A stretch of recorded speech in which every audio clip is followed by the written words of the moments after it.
जय हिंद दोस्तों, welcome to GK classes. मैं आशा करता हूं कि आप लोग स्वस्थ होंगे और आपकी तैयारी बहुत ही अच्छी तरह से चल रही होगी। दोस्तों, अगर आप बीएड एंट्रेंस एग्ज़ाम की तैयारी कर रहे हैं तो आज की क्लास में आपका बहुत बहुत स्वागत है। आज की जो क्लास होगी आपकी वो भौतिक विज्ञान की क्लास होगी और इस क्लास के अंदर हम लोग बात करेंगे वृत्तीय गति यानी कि सर्कुलर मोशन के बारे में। दोस्तों, वृत्तीय गति में अभी तक मैंने आपको कोणीय विस्थापन, कोणीय वेग, अभिकेंद्र त्वरण, इन सब के बारे में मैंने आपको बता दिया। तो अगर आपने इससे पहले की क्लासेस नहीं देखी हैं तो एक बार डिस्क्रिप्शन ज़रूर चेक कीजिएगा, आपको वहाँ पर लिंक मिल जाएगी, आप वहाँ से वीडियोस देख सकते हैं। दोस्तों, हिंदी की क्लास, जीके जीएस की क्लास, साइंस की क्लास, मैथ की क्लास, फिजिक्स की क्लास, जनरल एप्टीट्यूड की क्लास रेगुलर चल रही हैं। तो अगर आपने चैनल सब्सक्राइब नहीं किया तो कर लीजिए ताकि आपको रोज़ नई नई वीडियोज़ मिलती रहें। अगर आपने क्लास ज्वाइन कर लिया है तो क्लास को लाइक कर दीजिए, अपने दोस्तों में शेयर कर दीजिए ताकि आपके दोस्त भी क्लास से जुड़ जाएं, उनका भी फ़ायदा हो पाए। आज की क्लास बहुत बड़ी नहीं होने वाली, बहुत छोटी सी क्लास होगी और इस क्लास के अंदर हम लोग बात करेंगे अभिकेंद्र बल के बारे में। ठीक है, किसके बारे में? अभिकेंद्र बल। अभिकेंद्र त्वरण के बारे में मैंने आपको पहले ही बता दिया था और मैंने आपसे कहा था कि अगर आपको वृत्तीय गति को पढ़ना है, वृत्तीय गति को समझना है तो अभिकेंद्र त्वरण और अभिकेंद्र बल को समझना होगा, क्योंकि बिना इनके वृत्तीय गति संभव नहीं है। मैंने आपसे कहा था। तो मैं आपको अभिकेंद्र त्वरण के बारे में पहले ही बता चुका हूं। आज मैं बात करूंगा अभिकेंद्र बल के बारे में, है ना। बल के बारे में तो आप अच्छे तरीके से जानते हैं कि बल एक प्रकार का धक्का अथवा खिंचाव होता है जिसके द्वारा हम लोग क्या करते हैं, किसी भी गतिमान वस्तु को रोक सकते हैं या रुकी हुई वस्तु को गतिमान कर सकते हैं। बल के बारे में तो हम सभी लोग जानते हैं। बात है आज अभिकेंद्र बल की। तो अभिकेंद्र बल कोई नया बल नहीं होता है, ये वही सब पुराने बल हैं जिनके बारे में हम लोग पहले से जानते हैं। बस अलग अलग सिचुएशन में उन सभी बलों को हम लोग क्या कहते हैं, अभिकेंद्र बल कह देते हैं। अभी आपको आगे समझ में आएगा। मान लीजिए कि कोई वस्तु है आपके पास, उसका द्रव्यमान m है, वो क्या कर रहा है, वो r त्रिज्या के वृत्तीय पथ पर लगातार वृत्तीय गति कर रहा है। मतलब ये जो वस्तु है ये लगातार क्या कर रहा है, वृत्तीय गति कर रहा है और जिस भी वृत्तीय पथ पर गति कर रहा है उसकी त्रिज्या कितनी है, स्मॉल r है। ठीक है ना, सेंटर o मान लेते हैं। जब भी कोई वस्तु वृत्तीय गति करती है या कण वृत्तीय गति करती है तब उस कण पर एक बल काम करता है जिसका परिमाण तो नियत होता है। मतलब 20 न्यूटन का बल लगा है तो वो वही रहेगा, 20 से 21 नहीं होगा, लेकिन उसकी दिशा लगातार बदलती रहती है और प्रत्येक स्थिति में वृत्त के केंद्र की ओर होती है। मैंने आपको बताया था, जब मैं आपको अभिकेंद्र त्वरण के बारे में बता रहा था तब भी मैंने आपको बताया था कि एक ऐसा त्वरण होता है जिसका परिमाण नियत होता है लेकिन दिशा लगातार बदलती रहती है और प्रत्येक स्थिति में वृत्त के केंद्र की ओर होती है। मैंने त्वरण के बारे में बताया था। यही कहानी चलती है बल के बारे में भी। जब भी कोई कण वृत्तीय गति करता है तो उस पर एक बल लगता है जिसका परिमाण नियत होता है, फिक्स होता है, लेकिन उसकी दिशा लगातार बदलती रहती है और प्रत्येक स्थिति में वृत्त के केंद्र की ओर होती है। मतलब हमेशा उसका जो डायरेक्शन होगा वो किधर होगा, सेंटर की ओर होगा। जिस भी वृत्तीय पथ पर वो गति कर रही है उस पर लगने वाला बल कहाँ होगा, उसके सेंटर पर होता है, दूसरी तरफ नहीं होगा। अगर दूसरी तरफ हो गया तो मामला फेल हो जाएगा। अभी मैं आपको एग्जांपल देके समझाऊंगा। फिलहाल कहानी ये है। तो यहाँ पर मैं कह देता हूँ कि यदि कण का द्रव्यमान m तथा वृत्तीय पथ की त्रिज्या, हम लोग क्या करने चल रहे हैं, हम लोग अभिकेंद्र बल का फार्मूला निकालने चल रहे हैं, है ना। फार्मूला निकालने चल रहे हैं। तो फार्मूला कैसे आया ये जानना जरूरी नहीं है, फार्मूला क्या होता है ये जानना जरूरी है। फिलहाल मैं आपको डिटेल में बता रहा हूं। तो कोई आपके पास m द्रव्यमान का कोई कण है जो लगातार क्या कर रहा है, r त्रिज्या के वृत्तीय पथ पर लगातार चक्कर लगा रहा है, यानी कि वृत्तीय गति कर रहा है। तब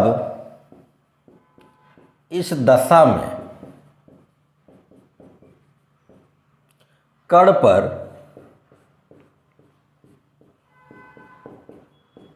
लगने वाला बल, इस लगने वाले बल को ही हम लोग क्या बोलेंगे, अविकेंद्र बल बोलेंगे, क्योंकि ये कोई नया बल नहीं है। क्या होता है, हम अच्छे तरीके से जानते हैं कि बल जो होता है वो द्रव्यमान इंटू त्वरण होता है। न्यूटन का नियम हम लोग आगे पढ़ेंगे, फिलहाल आप इतना तो जानते हैं कि बल बराबर क्या होता है, द्रव्यमान गुणे त्वरण होता है। यानी कि अगर मैं F बराबर लिखना चाहूँ तो मैं लिखूंगा m इंटू क्या, a। यहाँ पर ये जो a है, त्वरण जो है, ये कोई नया त्वरण नहीं है, जो हम लोगों ने अभी पढ़ लिया पहले, अविकेंद्र त्वरण वही है ये। तो हम यहाँ से लिख देंगे कि चूंकि a जो है आपका ये अविकेंद्र त्वरण है, तो इसकी वैल्यू क्या होगी भैया, b² होगी। मैं आपको पहले ही बता चुका हूँ, इसका हम लोगों ने डेरिवेशन भी किया था। तो बस a की वैल्यू को यहाँ फिट कर दो। जैसे a की वैल्यू को आप फिट करोगे, आपका रिजल्ट आएगा mb²/r। यही होता है अविकेंद्र बल का फार्मूला, जो जब भी कोई कण वृत्तीय गति करेगी तो इस फार्मूले का हम लोग इस्तेमाल करते हैं। क्यों करते हैं, क्योंकि हमें पता करना होता है कि उस कण पर कितना बल लग रहा है, यानी कि कितना अविकेंद्र बल लग रहा है। तो अगर हमें अविकेंद्र बल निकालना है तो हम इस फार्मूले का इस्तेमाल करेंगे। हमें कण का वेग पता होना चाहिए। मान लो कि कण जो आपका m है, m द्रव्यमान का जो कण है वो v वेग से गतिमान है। v वेग से गतिमान होगा तो डायरेक्शन पहले इधर होगी, फिर इधर हो जाएगी, फिर इधर हो जाएगी, फिर इधर हो जाएगी। भाई ऐसा मैं आपको पहले ही बता चुका हूँ। ये मान लो v1 है, ये v2 है, ये आपका v3 है, ये v4 है ना। जैसे जैसे कण अलग अलग स्थितियों में जाएगा, उसके वेग की दिशा जो है बदलती रहेगी, लेकिन परिमाण नहीं बदलता है। वेग की दिशा बदलेगी, परिमाण नहीं। त्वरण की दिशा बदलेगी, परिमाण नहीं। बल की दिशा बदलेगी, परिमाण नहीं। परिमाण किसी का नहीं बदलता है, बस डायरेक्शन चेंज होता रहता है। ठीक है, तो ये हो गया। कण का द्रव्यमान आपको पता ही रहेगा, त्रिज्या पता रहेगी, वेग पता रहेगा, रख दो, F का मान आ गया, है ना। यहाँ से आप चाहो तो V मैंने आपको बताया था R होता है, यानी रेखीय वेग और कोणीय वेग में संबंध का ये फार्मूला होता है। आप चाहो तो यहाँ पर फिट कर दो। जैसे आप फिट करोगे, ये हो जाएगा R⍵ का whole square divided by R। थोड़ा सा सॉल्व कर लेते हैं इसे। ये हो जाएगा F = mR² हो गया भैया, ω² हो गया, डिवाइडेड बाई कितना हो गया, R हो गया। इससे ये कट जाएगा। यहाँ से आप लिख सकते हो इसको mR⍵²। मान लो किसी न्यूमेरिकल में, किसी क्वेश्चन में आपको कोणीय वेग का मान दिया गया है, कोणीय वेग, तो आप ये फार्मूला लगाओगे। अगर रेखीय वेग दिया है तो ये फार्मूला लगाओगे। इसी में एक चेंजिंग आप और कर सकते हो। आप ये जानते हो कि ω होता है 2πn। n क्या है, आवृत्ति है। n क्या है, आवृत्ति है। तो बहुत ही आराम से आप F की वैल्यू निकाल सकते हो। लिख दोगे mR, की जगह पर 2πn लिख दोगे। इसका स्क्वायर कर दिया। जब आपने इसका स्क्वायर कर दिया तो ये आ गया F = कितना, 4π² n² mR। एक फार्मूला और आपको मिल गया। अगर आपको क्वेश्चन में आवृत्ति दी गई है तो आप इस फार्मूले का इस्तेमाल करोगे, और जब आप इस फार्मूले का इस्तेमाल करोगे तो आपको अभिकेंद्र बल मिल जाएगा। इसी में आप थोड़ी सी और चेंजिंग कर सकते हो, ज़रूरत नहीं है, लेकिन चाहो तो आप चेंजिंग कर सकते हो। आप जानते हो कि आवृत्ति जो होती है वो 1/, आवर्तकाल होती है। मैं आपको सभी प्रकार के फार्मूले बता रहा हूँ, जितने भी टाइप बन सकते हैं सब बता रहा हूँ। इसलिए बता रहा हूँ कि पता नहीं क्वेश्चन में कौन सी वैल्यू हमें दे के और हमारा अभिकेंद्र बल पूछ ले, तो हमें सब फार्मूले पता होने चाहिए, सभी फॉर्मेट हमको पता होने चाहिए। आवृत्ति जो होती है आवर्तकाल का उल्टा होती है, यानी कि आप n की जगह पर 1/t रख सकते हो। तो इसी फार्मूले में फिट कर दोगे तो आपका रिजल्ट आएगा 4π² mR, और नीचे हो जाएगा आपका t²। एक फार्मूला आपका ये तैयार हो गया। ठीक है, लेकिन अभिकेंद्र बल का जो मेन फार्मूला वो यही है। बाकी ये सब तो निकलते आते हैं, इसी से सब निकल रहे हैं। मेन फार्मूला आपका ये है। ठीक है, तो ये तो बात हो गई अभिकेंद्र बल की, क्या होती है अभिकेंद्र बल, उसका फार्मूला क्या होता है, ये हम लोगों ने निकाल लिया। अब इसके कुछ एग्जाम्पल भी देखेंगे कि आखिर वृत्तीय गति में अभिकेंद्र बल की इतनी इम्पोर्टेंसी क्यों है, इतना इम्पोर्टेंट क्यों है अभिकेंद्र बल, कि हम कहते हैं कि बिना अभिकेंद्र बल की वृत्तीय गति संभव नहीं होती। तो ऐसा क्यों है, ऐसा क्या रीजन हो सकता है। तो आप स्क्रीनशॉट ले लीजिए, उसके बाद हम लोग समझेंगे। दोस्तों, मैंने आपसे शुरू में ही कहा था कि अभिकेंद्र बल कोई नया बल नहीं होता है। ये वही सब पुराने बल हैं जो अलग अलग स्थितियों में अभिकेंद्र बल का काम करते हैं।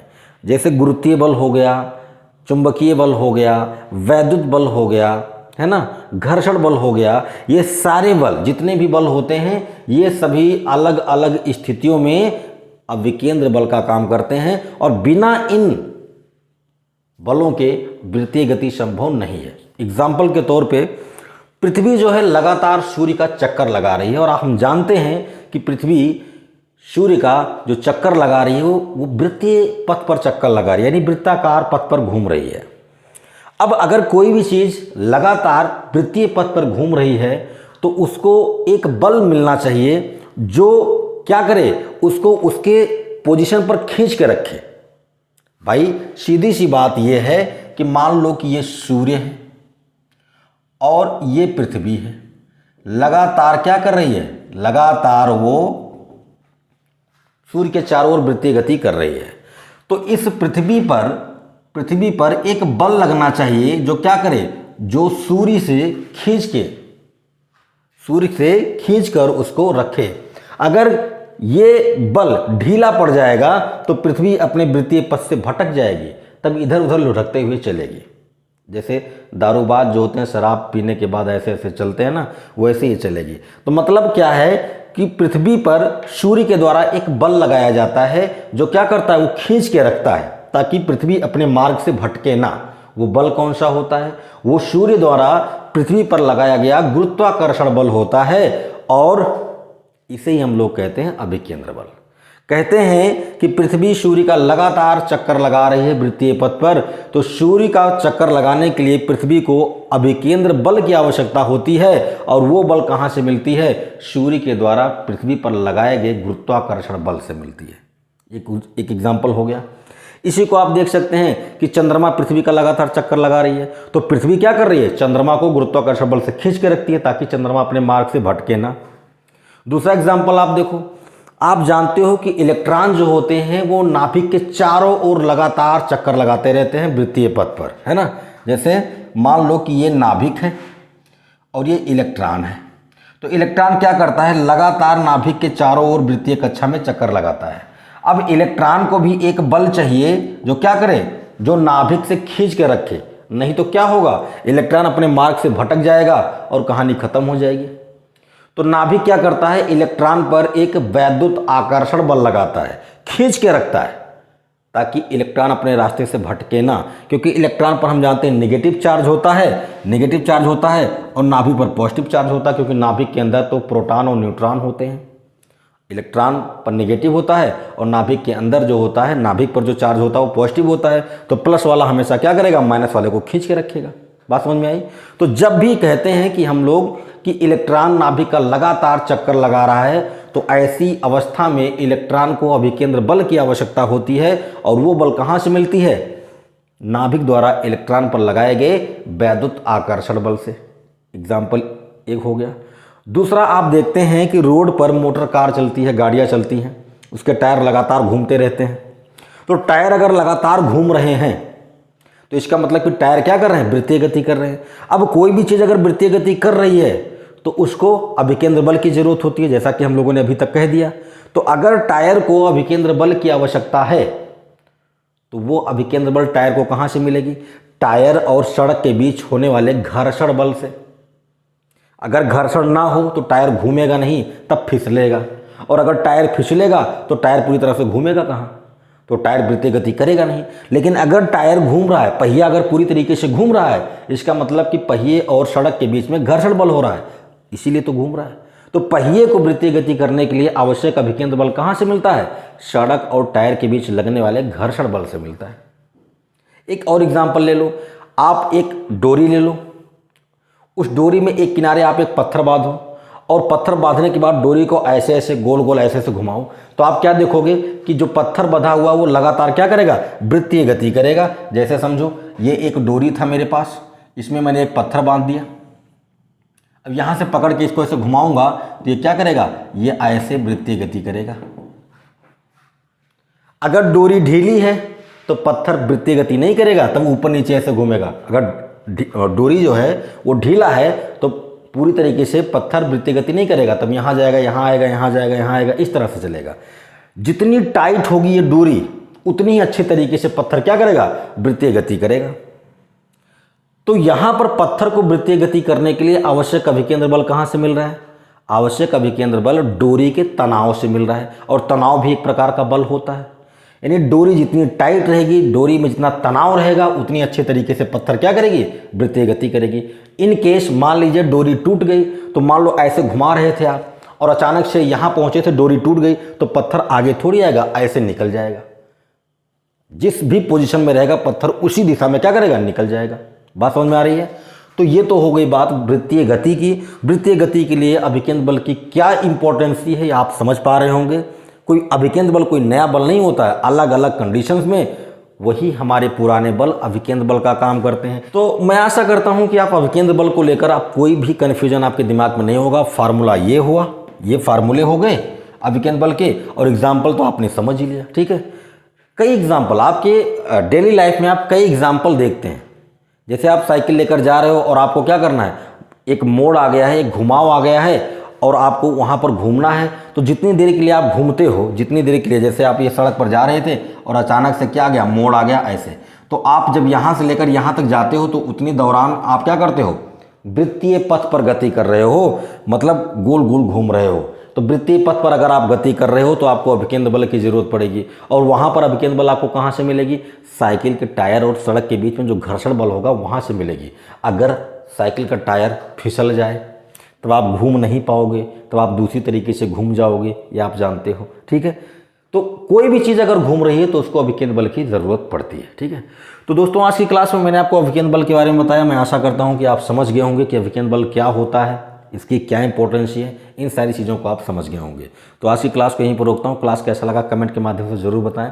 अगर कोई सुझाव है आपका तो वो भी बता सकते हैं, कोई टॉपिक पढ़ना चाहते हो तो वो भी बता सकते हैं। लाइक तो ज़रूर कीजिएगा और अपने दोस्तों में क्लास को शेयर कर दीजिए। मिलते अगली क्लास में, अपना ख्याल रखिएगा। जय हिंद।